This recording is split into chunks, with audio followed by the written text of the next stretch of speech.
"You take care of her better than I do," the millionaire confesses after seeing the scene. The smell of warmed milk and old laundry hits the marble foyer like an accusation. A thin light slips through heavy curtains and falls across polished shoes and a spill of toys on the rug. In a house that runs on timers and staff meetings, the sudden, private sound of a baby breathing evenly feels like a secret discovered. The air holds the echo of footsteps that are not scheduled, the faint metallic note of a spoon left on a saucer, and the distant, sterile beep from a monitor in the master bedroom that somebody has finally noticed. On the second floor, a figure sits on the edge of a bed, shirt untucked, hair pulled into a tired knot, holding a tiny body close. The man who built the house with numbers and contracts stands at the doorway and watches in a silence that is louder than anger. The mansion is all polished surfaces and polite distance. Chauffeurs, security, a private chef, and an executive calendar that could swallow a week at the push of a finger. Outside, the neighborhood keeps its lawns trimmed and its eyes averted. Inside, the tension comes not from missing money, but from the sudden mismatch between the supposed order of things and an act that cannot be ordered into neat boxes. The baby is warm against the housekeeper, who is supposed to maintain invisibility. The housekeeper is Rosa Alvarez, 30 years old, hands marked by years of scrubbing, and a voice that remembers lullabies. She breathes in the child, and for a moment the whole world reduces to the tiny rise and fall at her chest. James Wentworth, the owner of the house, the man whose face is on annual reports and whose name is glued to a foundation, does not understand the rules he has paid others to enforce. He has been taught to solve crises with counsel and lawyers, to smooth over scandals with donations. He is not used to seeing the human thing in front of him without a consultant explaining it. He steps forward, and at first his question is only practical, thin as the paper calendars on his desk. Then he sees a stain of milk on Rosa's shirt, the way her jaw tightens, the soft tremor in her shoulders, and something behind his rib cage that he thought was a spreadsheet gives way to something like guilt. He whispers, almost to himself and almost apologetic, "You take care of her better than I do." The question unasked simmers in the room. Why is this woman holding his child? Why is she nursing where a bottle should be? How did a simple emergency become an accusation from neighbors? The narrative that will unfold is not only about a single night. It will show how a reckless whisper in a gated community can become a weapon. It will be about who is punished when rumors mutate into verdicts, and about the lengths a man with everything will go to when the thing he values most looks fragile in the hands of someone the neighborhood already decided was expendable. Stay with this. The small, private mercy in a doorway will be the spark that sets many lives aflame. Rosa remembers the first time she thumbed a pacifier for a child like this and felt her ribs shrink with something she had kept hidden. In the weeks before this night, she had carried a grief that would not stay put. She had been a mother once in a small town on the outskirts of the city, and she had lost that child to a fever that moved fast and quietly. She remembers the heat under the skin, the sound of the midwife cursing softly, and the hollow that no one in the richer parts of her life knew how to fill. She kept her sorrow compressed into little routines, extra starch in the kitchen to make linens crisp, a song at dawn hummed under her breath while sweeping, a way of looking at babies that was careful and sharp. When the Wentworth family first hired her, she told herself it was only work, but every time she passed a bassinet, she felt the old ache loosen and then tighten again. The town where she grew up had been a place where neighbors lent sugar and never asked for paperwork. Life there had been loud and forgiving and eventually cruel in a different way. Rosa moved to the city because she wanted steady pay for her younger sister Anna, because she promised someone she would not let poverty swallow another child. That promise sits under every action she takes now. She is practical, precise, and fiercely private. The grief is not an excuse, but a lens through which she sees need and cannot walk away. Night 1 unspools quickly. The mother, Eleanor Wentworth, left for a charity event and left behind a newborn named Lily and a rotating cast of childcare professionals. The regular nanny had called in sick, and the agency had sent a temporary, competent but distant caregiver named Melissa. There were too many quiet places in the house that night where something could be overlooked, and the bottle in the nursery had been left warming a little too long. At 2 in the morning, the intermittent wailing in the nursery becomes a chorus that tugs at the seams of the house staff. In the kitchen, Marta, the head housekeeper, hears it through the vents and stops scrubbing the counter. Marta is 48, practical, and the kind of woman who learned to keep the house running by watching for small dangers. She pauses, then crosses the hall to find Rosa already halfway up the stairs. They exchange a look that is more eloquent than the paper memos in the manager's office. When Rosa reaches the nursery, she sees the baby flushed and restless, a bottle tipped and cooling. Melissa is at the other side of the room, eyes tired and voice thin. 4 men in suits might as well be mannequins in the drawing room because none of them are called by a child's sob. Rosa does the thing that is not in any job description because the thing is older than the job. She offers the only thing she has withheld for years. There is exchange after exchange in the room that becomes the heartbeat of the house. Rosa says, "I can help her." Melissa says, "You cannot. That is not allowed." Rosa says, "She will not stop crying." Melissa says, "You could be fired." Rosa says, "Do you want her to stop?" Melissa says, "I cannot." Rosa says, "Give me the baby." Melissa hands the child with hands that tremble. The conversation continues in the hush of the room. Rosa whispers a song her mother taught her. The baby latches. The breathing changes. The world contracts to a circle of warmth. Outside the nursery, the alarm of social order begins to sound. A neighbor, Clara, sees a shadow on a balcony and assumes the worst. She calls Sonia, the community board representative, and within an hour, the rumor machine is making rounds. At breakfast the next morning, Elena returns, smelling of perfume and culpability in equal measure. Elena is 35, impeccable in silk, a board member of several charities, and trained to manage public perception with surgical attention. She has told the story in fragments and stitches it together as proof. The talk moves through names. Who let her into the nursery? Why would a housekeeper nurse a billionaire's child? The word spreads, impropriety, boundary crossing, a rumor wrapped in social judgment. The first public crack appears when someone posts a photo on a neighborhood app, a grainy image of a woman sitting on the edge of a bed with a baby against her shirt.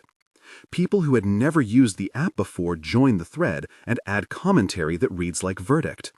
Officer Reyes, a community liaison who knows how to calm groups when calls spiral, gets a call. He stops by the house to take basic statements. His presence is professional, but he is also human enough to know the social stakes. The house staff gives differing accounts. Marta stands by Rosa and says she did what she had to. Melissa is silent. The agency manager, Sonia, calls the outside agency and starts a file. By noon, the nursery event becomes a headline in local chatter.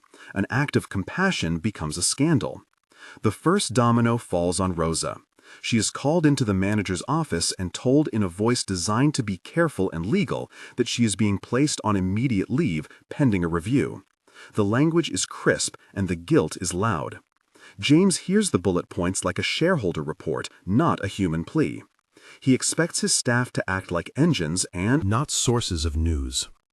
Rosa packs her things in 2 plastic bags kept for emergencies. Old linens carefully folded, a small photo of her and a child in a faded frame. Marta offers an envelope with a week's wages in cash and a purse with some coins for the bus.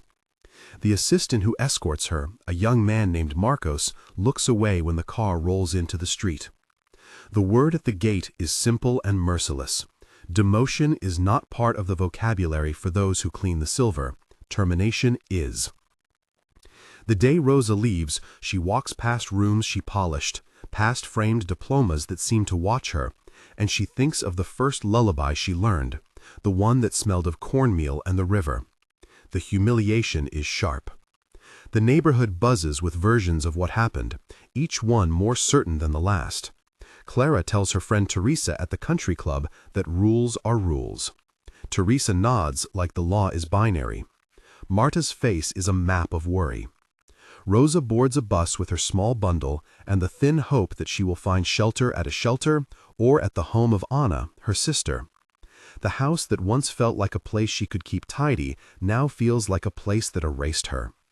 At first, nights are coherent and then become a smear. Rosa sleeps in a church hall that offers space to those with nowhere else. On the sidewalk outside the shelter, a man with a flask offers inane comfort.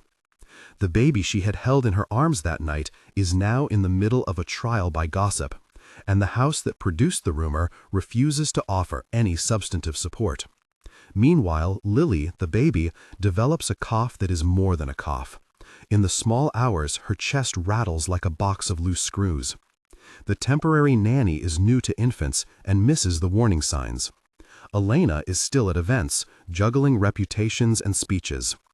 The first hospital visit reads like a series of miscommunications. Melissa tries to describe symptoms, the pediatrician notes dehydration and a low-grade fever, and Dr. Patel, a calm pediatrician who later will be crucial in diagnosis, tells them to come back if symptoms escalate.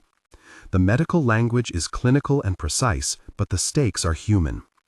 In the meantime, the family seeks out a pediatric care plan that will not tarnish the public profile while simultaneously hiking tension behind the scenes.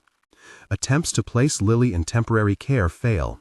The agency they contact provides substitutes who are either unfamiliar or barely trained to handle an infant coming down with a respiratory infection. The house hires an external nurse for a short period, but there are scheduling conflicts and the nurse cannot be on call through the night. The child slips into a shallow slumber that alarms Dr. Patel in a later visit. There is a brittle, helpless quality to the adults who have never held responsibility in their hands without the backing of assistants and schedules. They start to notice the consequences of gossip. A critical caregiver was driven away, and now there is a gap in care that no amount of money can immediately fill. As Lily deteriorates, the house becomes a place of whispered apologies that never quite reach Rosa. Nights at the church hall are not as forgiving as they were made to feel in pamphlets. Rosa tries temp jobs picking up laundry for a daycare center, cleaning church pews, anything to keep them afloat. She walks streets with a list of names, trying to find work, her back bending under the weight of a bag and an unspoken question. Did she do the right thing? Each rejection job is an echo of the gossip that labeled her reckless. At the same time, Elena receives an anonymous envelope with a note that claims the whole episode was staged to ruin the family. It feeds the rumor mill. Voices in the upstairs rooms argue about legal counsel, about press management, about canceling certain committees to avoid scandal. For those with power, the problem is optics. For those with less power, the problem is survival. When the truth starts to cleave through the fabric of rumor, it is because of small threads that do not lie. A neighbor who had been on the balcony that night, Clara, admits under a calmer light that she misread the scene and had been eager to broadcast before she had facts. Teresa at the country club is found to have forwarded a group message that multiplied the rumor. A sales clerk in a local store named Anna Maria recognizes Rosa as the woman who once donated a pair of shoes to a community drive, and says so on the thread. The narrative shifts. People begin to remember that human beings are rarely wholly one-dimensional. But the damage to Rosa is already done. Her name is in files flagged by the agency. Ticket receipts show the returned cash from Marta, but do not erase the dismissal. The agency sends a terse email confirming termination on grounds of boundary violation. There is no condolence for her loss, only protocol. One discovery becomes decisive. A neighbor's security camera, a small camera mounted at a corner post, recorded the late-night deliveries and the path of the head housekeeper and a figure going up the stairs. It shows Rosa moving with deliberate care, not malice. It shows Melissa fumbling with a bottle and Rosa stepping in to help. The clip is plain and quiet. Another proof appears in the form of messages found on a work phone. A text from Melissa to the agency reads, "I panicked. I should have told someone." This message is the kind of document that cannot be polished by a PR team. The evidence begins to tilt public opinion.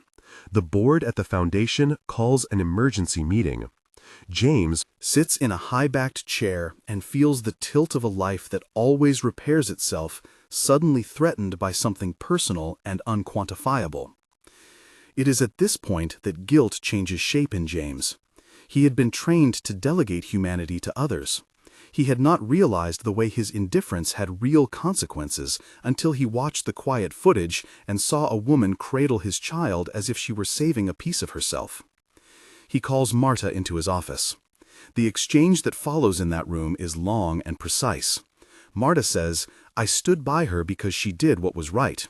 James says, "We have reputations to protect." Marta says, "Reputations do not raise babies." James says, "You risked your job." Marta says, "I risked nothing compared to that baby." James says, "What do you want me to do?" Marta says, "Fix what you broke." The conversation stretches on, each line a small pulse that rewires what James thinks he owes. At the middle of this arc, there are moments that tighten into scenes of acute tension. A first moment arrives when Rosa confronts the assistant who delivered the termination letter. She tells him, "You had my life in your hands and you closed them." He replies, "I was told to follow orders." She replies, "And who makes orders for people to be forgotten?" The exchange is long and raw and draws Marta in as mediator. Another peak is the hospital night when Lily is admitted with pneumonia, and the pediatrician speaks bluntly to Elena in terms that cannot be smoothed over with a schedule. Dr. Patel says she has dehydration and a respiratory infection. Elena says, "Do whatever it takes." Dr. Patel says, "We need consistent care." By the time James visits the pediatric ward, the guilt has matured into urgency. He keeps asking the same question again and again. How did we let this gap happen? Each time, the answer is a mirror. The moment of exposure arrives when a former nanny, Teresa Alvarez, not related to Rosa, but someone who had been dismissed years before for a minor infraction, steps forward to testify at an internal hearing about the agency practices that had created a precarious temporary network of care. Her testimony reveals staffing shortages, lack of proper night coverage, and a culture of cutting costs at the expense of care. The hearing is tense. There are multiple voices, long exchanges of evidence, and a rawness that makes the polished walls sweat. James listens to the sentences like he is reading through clauses he had never asked to see. In the end, he folds his hands and mutters the line that will become the hinge of the story.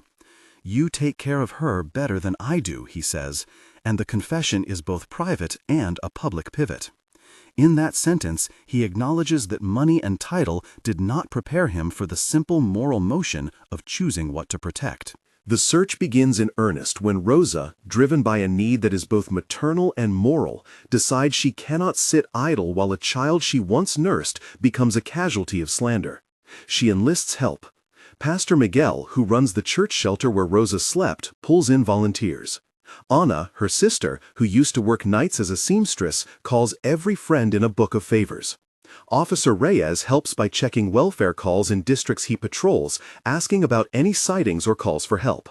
The community that once closed ranks against Rosa now loosens at the seams as individual people pick a side. The narrative of exile starts to rewrite itself into a story of small rescues, people donating time, someone lending a car, a neighbor with a spare room offering temporary refuge. Rosa searches the shelters and clinics where she thinks a frightened mother might go. She asks around at pediatric clinics and low-cost pharmacies where parents pick up medicines. The charred map of the city becomes a grid of hope. There are scenes of blunt exchange. Rosa asks a receptionist at a clinic, "Have you seen this child?" The receptionist replies, "There were a few last night." Rosa says, "Did they have a cough?" She says, "Yes." Rosa says, "Which direction did they leave in?" The receptionist hesitates, then names a bus route. Rosa runs to the stop and speaks to a street vendor named Marco, who remembers a woman with a folded carrier. He points to a route and says she went toward the old market. The city does not make itself obvious. Some threads are lost. But the search is relentless, and hours stack into days. The rescue happens in a gray bus station when Rosa spots a carrier with a familiar blanket. She calls out, and a woman looks up, surprised and ragged. The woman is Melissa. The conversation in the station is dense and fraught with exchanges. Melissa says, "I did not know what to do." Rosa says, "You left her alone." Melissa says, "I panicked." Rosa says, "You could have called me." Melissa says, "I was scared of losing my job." Rosa says, "People lost more than jobs." Melissa says, "She was coughing. I could not make it stop." Rosa says, "Then let us go to the hospital now." The back and forth stretches until they agree. The next trip is an ambulance ride that smells of sanitizer and fear. At the hospital, the pediatric team, led by Dr. Patel, moves quickly and with the kind of coordinated language that reads like hope. The medical description is technical but accessible. They describe pneumonia as an inflammation of the lungs often caused by a viral infection that can lead to fluid in the air sacs. And they outline a treatment with oxygen support, hydration, and antibiotics when bacterial infection is suspected.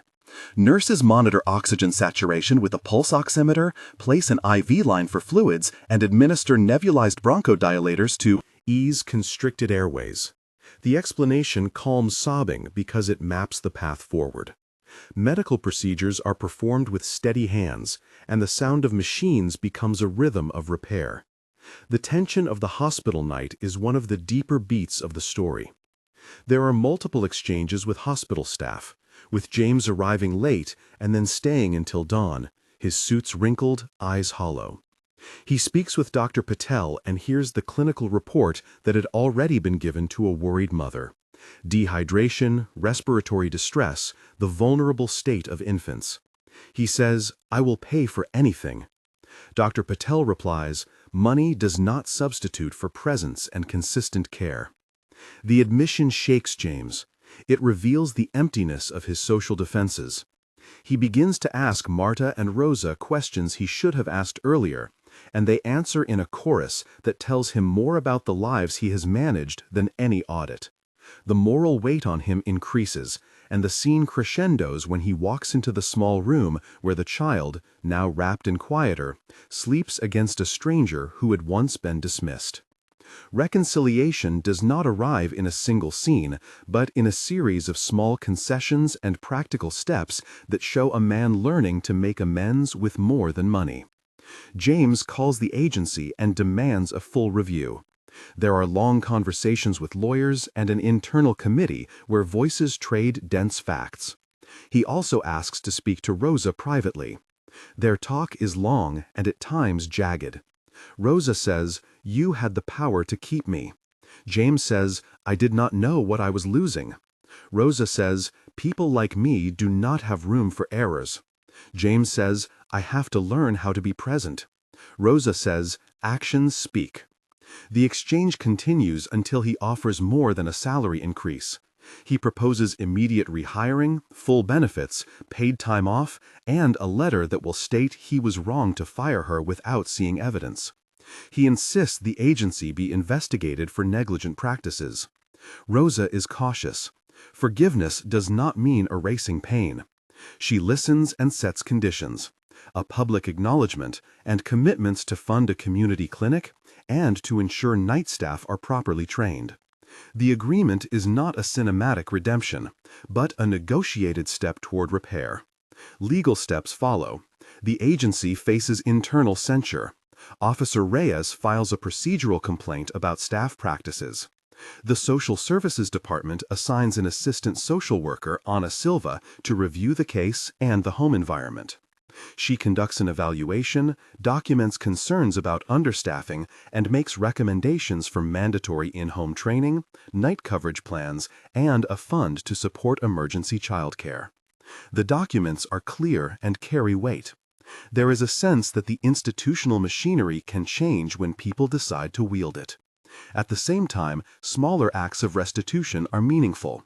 Marta receives a promotion to house manager, with a salary that reflects her loyalty. Melissa is offered counseling and a path to certification. The threads of repair extend outward, touching those whose voices had been silent. The epilogue unfurls in 3 time markers that show change as a process rather than a miracle. 1 month later, Lily has had a string of checkups and is thriving under a patchwork of care that includes daily visits from a nurse the foundation now funds and a rotating schedule that guarantees night coverage. Rosa has returned to work part-time and has decided to enroll in a community health aid program funded by the Wentworth Foundation as part of the settlement. She sits more erect, less defensive, and the small rituals that used to be private now carry a new confidence. The house atmosphere has shifted too. Elena, who continues to manage public appearances, writes a public note acknowledging the error in haste and praising the staff who stepped up. Neighbors who had been quick to condemn post messages of apology.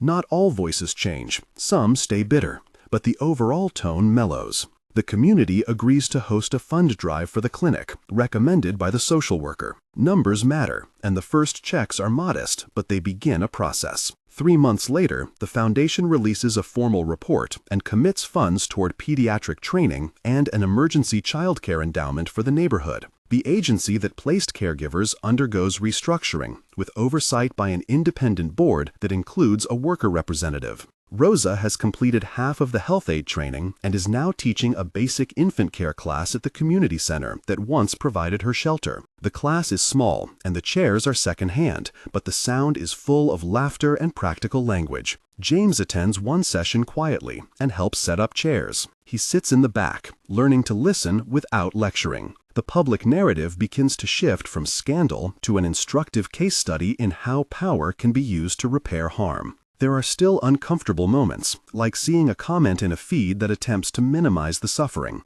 but the channel for action is wider. 6 months from the night the door opened, the changes are concrete and messy in ways that feel honest. The Wentworth Foundation funds a pediatric outreach program in the area that includes free clinics and training for night staff in emergency recognition. A memorandum of understanding with the agency requires clear night coverage and a transparent complaint process that includes worker representation and third-party oversight. Rosa has become a point of contact for families in the neighborhood, and she receives the letter from James in which he writes that his confession was the first step of many, and that he continues to learn how to be both a protector and a presence. Lily is healthy, gaining weight, and sometimes smiles at Rosa in a way that dissolves the past for a second. The community complex that once whispered now meets monthly to evaluate the fund and to collect stories about moments of care.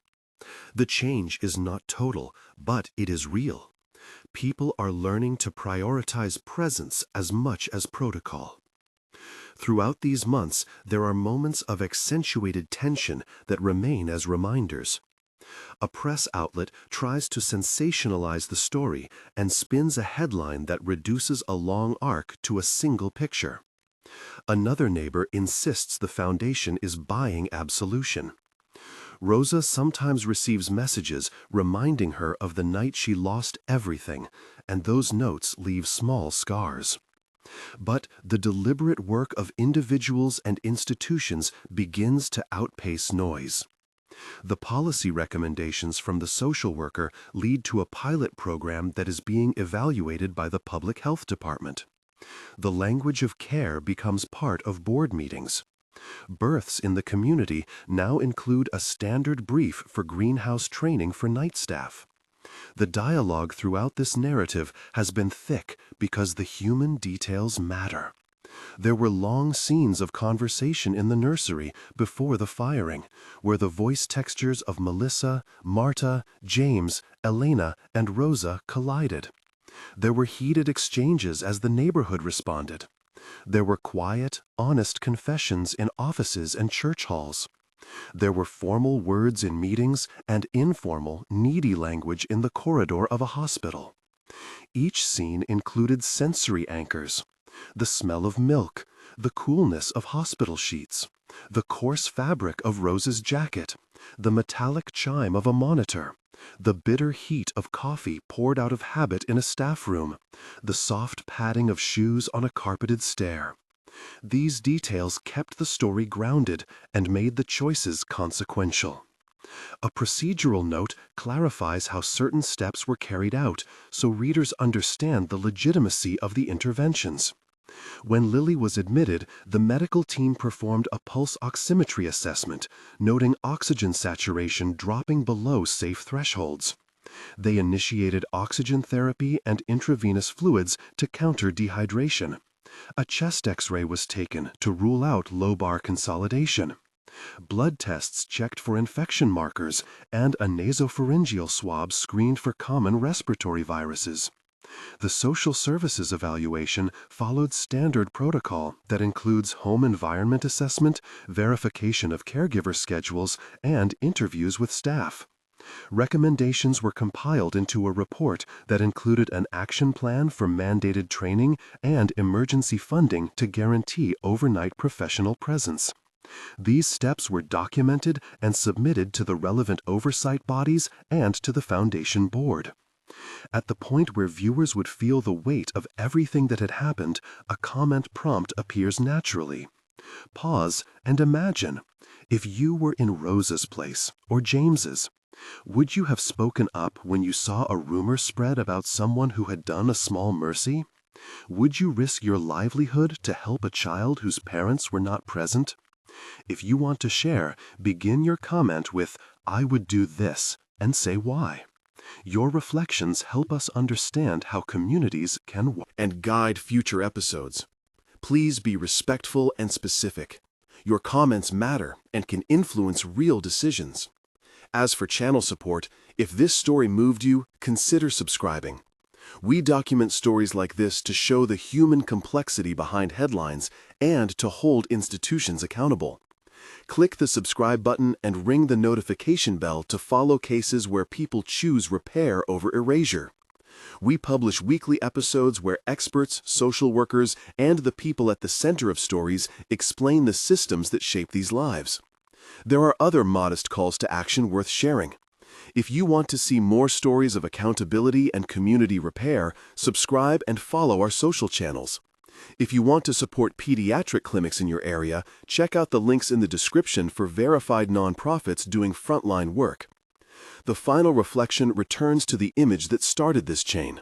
A woman sitting on the edge of a bed, a baby at her chest, and a man watching from a doorway who realizes that money does not teach you how to be a guardian.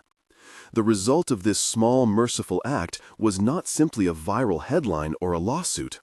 It revealed the thinness of safety nets when they rely on confidentiality more than systems.